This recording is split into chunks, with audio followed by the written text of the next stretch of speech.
Hello everyone. Today I will explain the topic human respiratory system. Before we discuss about this, I will first explain the different organs which are involved in the respiratory system. The respiratory system in human consists of nose, then nasal passage, also called as nasal cavity. As the air passes through the nasal cavity, it gets warmed and it is also filtered over here. The hair present in the nostrils, they stop the dust and germs from entering the respiratory system. The nasal cavity leads into organ which is called as pharynx.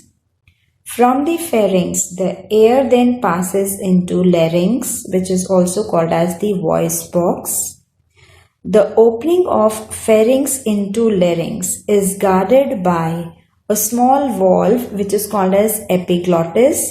This valve closes the opening when we take in the food and keeps it open during breathing. Then after the larynx, the air passes into the windpipe which is called as trachea. Trachea is a muscular tube-like structure, and it further gets divided into two bronchi. Singular is called as bronchus. These bronchi enter the lungs on either side of the chest cavity. The lungs contain air sacs. The bronchus divides into number of smaller tube-like structure called as bronchioles. At the end of the bronchioles, there are air sacs which are also called as alveoli. The air sacs are surrounded by the blood vessels. Assume this ball as an air sac and my fingers as the blood vessels. So when the air passes through all the organs of the respiratory system and reaches the air sac, the air sacs are surrounded by the blood vessels in which the blood is flowing.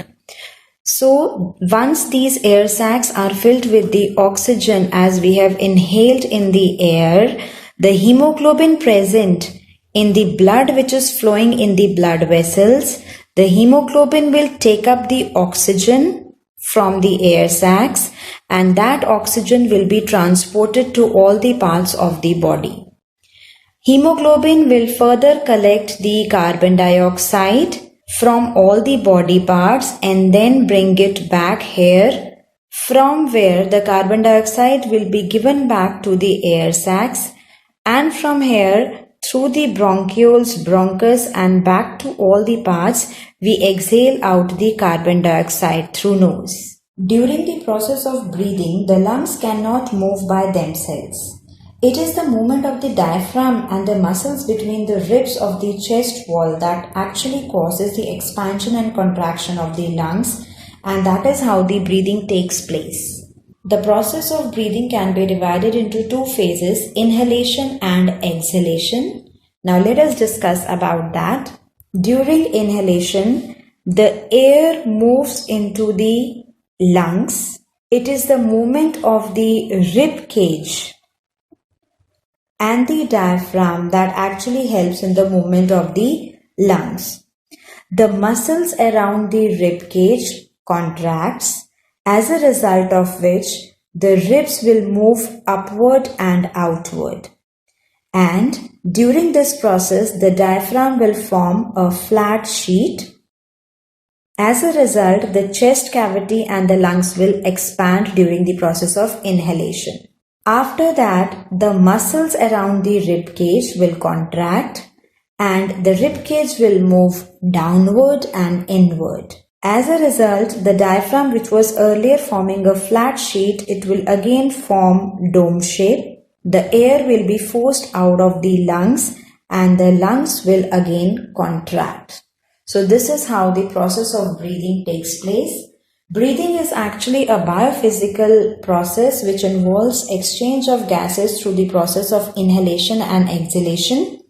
This is also called as external respiration and it occurs in lungs and also involves organs like nose and nasal passage. Whereas respiration is a biochemical process which involves the breakdown of glucose as a result of which energy is released, and that energy is utilized by the cells to perform activities and various life processes.